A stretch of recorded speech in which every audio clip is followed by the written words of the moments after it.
doctor, sobre un tema bien importante que muchos desconocemos, debemos decir, ¿no? La asistencia familiar, todo lo que conlleva este proceso, qué es lo que deberíamos hacer nosotros como personas en este tema para no dejar pasar cosas que son importantes o que al final pueden ser muy importantes, ¿no? Muchísimas gracias por la invitación. Por supuesto que sí, el Instituto de la Asistencia Familiar es un derecho y un deber. Es un derecho y un deber consistente en los recursos económicos y bienes en especie destinados a una serie de componentes, como es la alimentación, educación, vivienda, recreación, y que surge de tres vínculos familiares, como es la autoridad parental, surge del vínculo de parentesco, surge del divorcio y del matrimonio. Entonces estamos hablando de un instituto importante que en la actualidad está regido en un monto de 450 bolivianos como mínimo, que puede ser mucho mayor en función a las necesidades del beneficiario y a la capacidad económica del obligado. Ahora, cuando hablamos de asistencia familiar, claro, nos referimos en un proceso o cuando ha terminado el divorcio, ¿no es cierto? Yo le decía, hay muchas cosas que la gente desconoce y que te puede llevar, inclusive, cuando te das cuenta de la importancia y lo que realmente debes hacer por ley, ¿no es cierto? Y llegar a momentos que son trágicos. Por ejemplo, usted recordará este caso de feminicidio donde de infanticidio, donde un padre decide, imagínese, matar a sus hijos para no pagar la asistencia familiar. A ese punto llegan algunas personas. Exacto, precisamente de ahí surge la importancia de este instituto, más allá de que nos permite tener los recursos, no necesarios, los recursos suficientes para una vida digna. Generalmente, ¿de quién?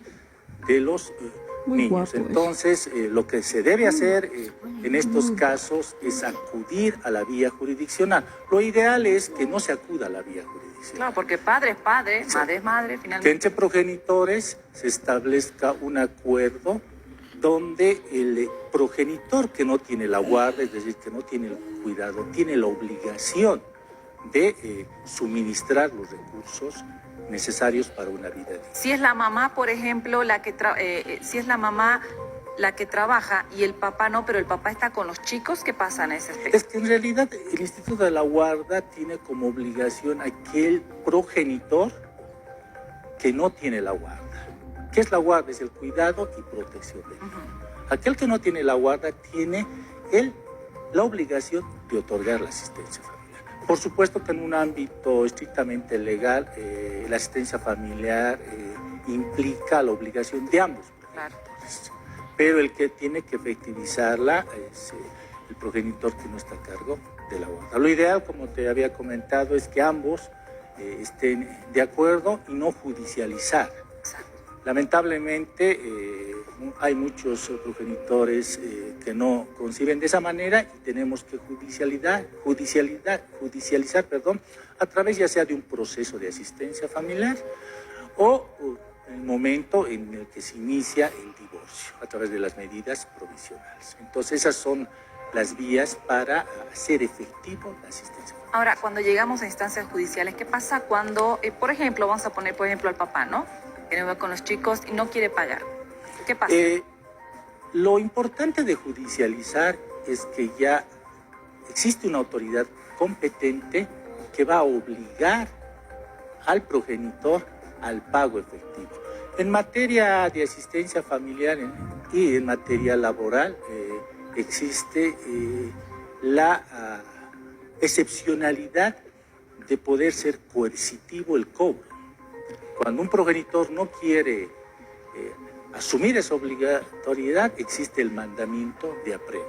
Por lo tanto, existe esa coerción por parte del Estado para que el progenitor asuma esa responsabilidad. ¿Y cómo se calcula el monto? ¿Cómo se lo determina? Ese es un gran debate que existe en la actualidad, pero la norma nos dice que se calcula proporcionalmente en función a las necesidades del obligado, que generalmente son los hijos, y en función a los recursos económicos y posibilidades del obligado. Entonces hay que hacer un equilibrio. Por supuesto que las necesidades son mucho más amplias que los recursos económicos que uno pueda facilitar, pero se calcula en función a eso, en las necesidades y a los recursos económicos. No, para cada caso es diferente. Para entonces, cada ¿no? caso, por supuesto, es muy diferente. Ahora usted bien manifestaba, ¿no? El tema no es, lo ideal no sería no llegar a instancias judiciales porque lo que hablábamos, ¿no? El papá es papá y mamá es mamá, entonces hay un amor supuestamente hacia los hijos, ¿no es cierto? Y uno sabe en qué se gasta, todas las necesidades que tienen los menores. Entonces lo ideal sería, digamos, uno se divorcia y decir, bueno, mis hijos no les va a faltar esto, yo les voy a dar la educación, tú les vas a dar la alimentación y así, etcétera, ¿no? Mitad y mitad sería lo correcto. Exactamente, que en realidad esa es la forma más correcta de poder proporcionar la asistencia familiar. Lamentablemente la judicializamos y al momento de judicializar nos complicamos.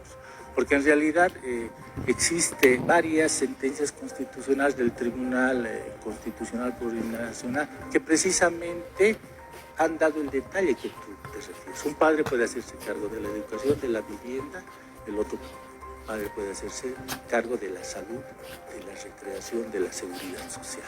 Entonces, en la medida en que ambos progenitores entiendan la importancia de este instituto, por supuesto que van a solucionar mejor los problemas. Lamentablemente esto no es así. Claro, uno se divorcia y empieza a... Y por eso es que judicializamos. Si no hay parámetros estándar para todos al momento de fijar.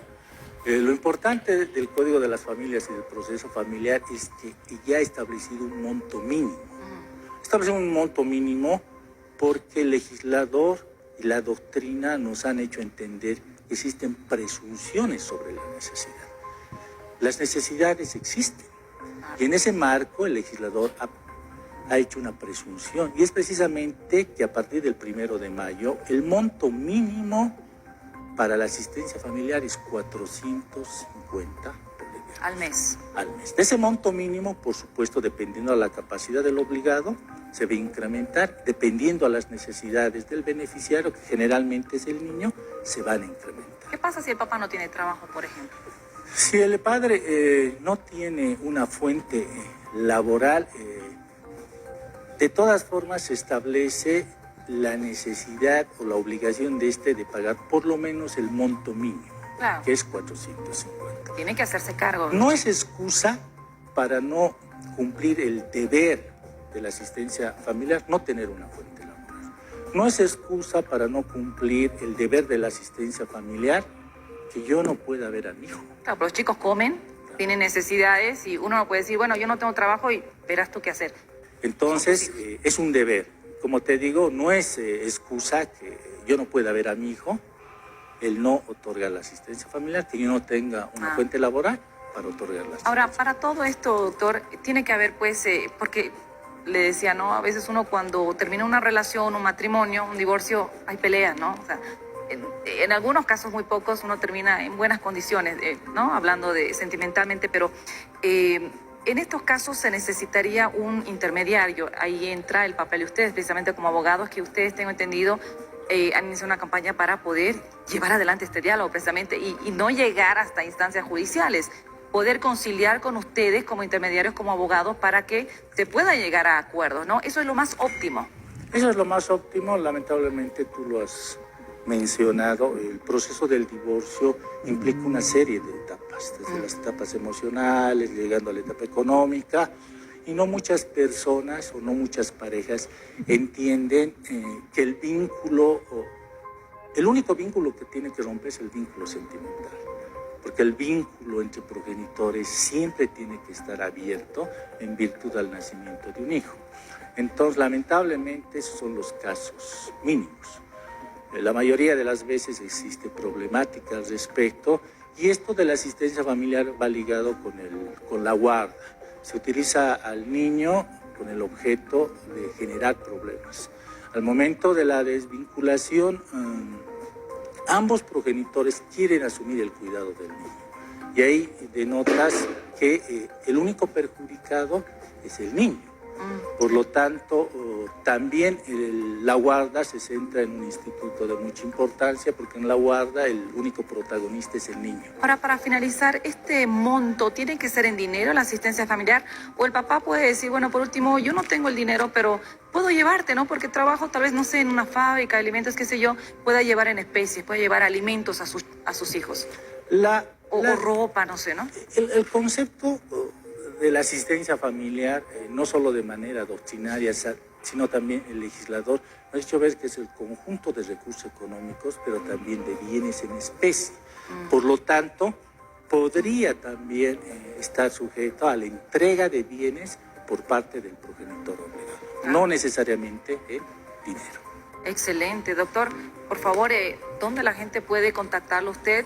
Seguramente en este momento habrá pues algún papá, alguna mamá que están, ¿no?, en ese proceso o que están en esa discusión y lo más óptimo es, como le decía, tener a un intermediario que son los abogados, buenos abogados para poder llegar a un consenso a través del diálogo y no pelear.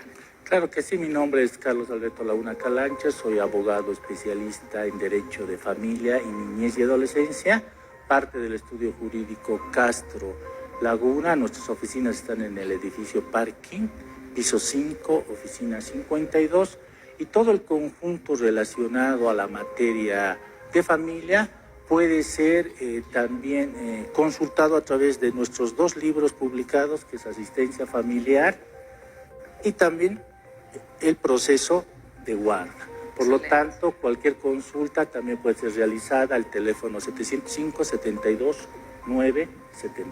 Muy bien, doctor. Siempre es bueno informarse. Gracias por habernos acompañado. Que tenga muy buenos días. Un gusto por darme la oportunidad. Muchísimas gracias. Nosotros seguimos con mucho más.